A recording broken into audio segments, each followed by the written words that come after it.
Bauza. The voice of belly bag. I don't know why I'm whispering. Pete Browngardt, creator and voice of Uncle Grandpa. Michael Richardson, the voice of Mr. Gus.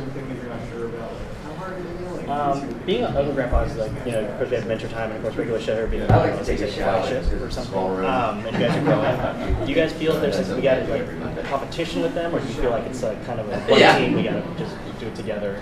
To be honest, I'm so busy that I am so unaware of what's going on with the other shows. I'm completely unaware, and I don't really feel a sense of competition because all the shows are so different. It's like, and I think every show and the people making the show have they're just different people, different tastes, different directions that they want, or what they want to do in art form. I think if you're looking at it, if you're a network, you kind of don't want to have the same kind of show for every show. You have to mix it up a bit, and I think if you're talking about mixing things up, Uncle Grandpa does that nicely. It kind of gives I think we also a little younger too. super cartoon. Yeah, that's right. So it's like, whereas Adventure Time, Steven Universe, some direct elements those shows too. But I like the comedy that Uncle Grandpa brings, and just like left field humor. It's a competition, yeah.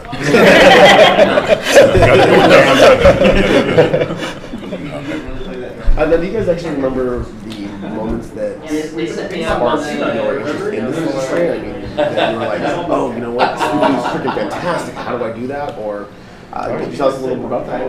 I got to one of the first animation jobs I had before I became a voiceover artist. I was a production intern over at Spumco, which is the same studio that produced the original Ren and Stimpy cartoon. So I got to work with John Kerr. So that's kind of one of those moments for me that kind of like opened the door and kind of like introduced me to like a lot of friends that I still keep in contact with today. That was like almost 15 years ago. I mean, as soon as I was probably 7, and as soon as I found out that people made cartoons, it was like, why would you do anything else? When you're a kid, and I just loved animation. I loved old Warner Brothers cartoons. I loved Pee-wee's Playhouse, the Muppets, that stuff, and just the idea of that. And I just started doing it. I made animated films as a kid, and that was my goal. I mean, it was like, I don't want to do my math homework because I don't need math when I'm going to draw cartoons. My parents probably didn't like that too much, but I was very determined to do this all through my whole life. Weirdly, I don't know. A lot of people don't have that direction. I agree with Peter. I was around the same age. I was around 7 or 5. I knew this is what I wanted to do. I just wanted to be an entertainer, period. Nothing else. And I would have a tape recorder, which was like one of the best gifts for me as a kid, and record the old Spider-Man episodes on my tape recorder and bring it to school. And during recess, I would play the episode and act out all the voices and the fight scenes, and my buddies would just sit there and just look at me as I'm doing it. I'm like, Parker! I would just like literally do everything, even the walks, like dun, dun, dun, dun. And it was just like so vivid in my mind. It was almost like yesterday. But I was bitten by the bug at an early age, and it was just something I knew that I wanted to do. Thank you.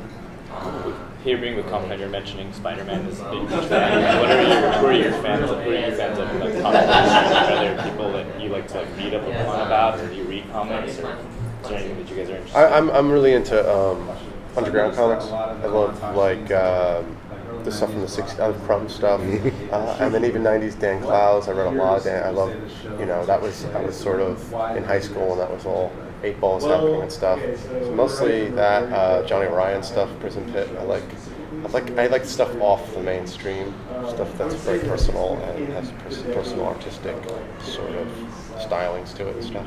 Yeah. I got a friend from high school, Francis Manipul. You know him?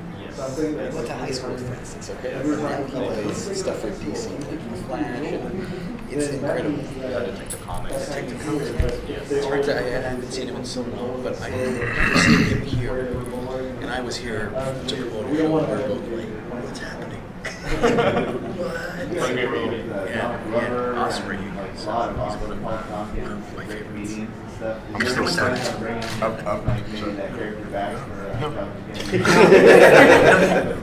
I'm still stuck in the 80s with Secret Wars, which is one of my favorite books. And, just the whole collaboration of all the heroes together trying to fight this one, ultimate. Just the way it was drawn, Spider-Man outside of his costume, kicking the X-Men ass. I don't know if you remember any of that stuff. Yeah, They're revamping Secret Wars right now. So. Really, I could act it out for you right now. The one.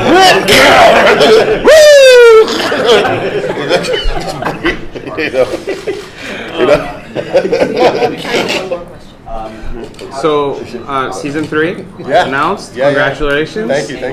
What are the themes you have in mind for season 3? We're still trying to just push it, get the stories tighter, crazier stories. We have Aunt Grandma special coming up, 22 minutes, Return to Aunt Grandma. We have Uncle Grandpa Babies special, 11-minute special, which is them as secret ops in the 80s, like Muppet Babies. They work for Reagan, President Reagan. We're doing another guest director episodes where we get different outside directors, animation directors and artists to sort of make their version of Uncle Grandpa. But yeah, we just always we're just trying to push it further, learn.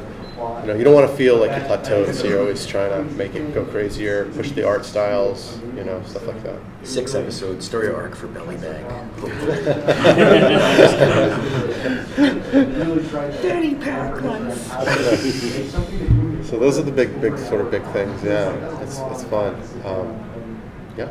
Do you ever see stuff like running out of steam? Oh yeah, daily. Especially after doing it for 2 years. But it's just it's a marathon. You just pace yourself. You have bad days and good days. But if you surround yourself with a lot of people, everybody's got ideas, and you sort of feed off each other. So you never really do run out of steam. It's interesting. It's like the power in numbers as far as when you're doing hundreds of cartoons.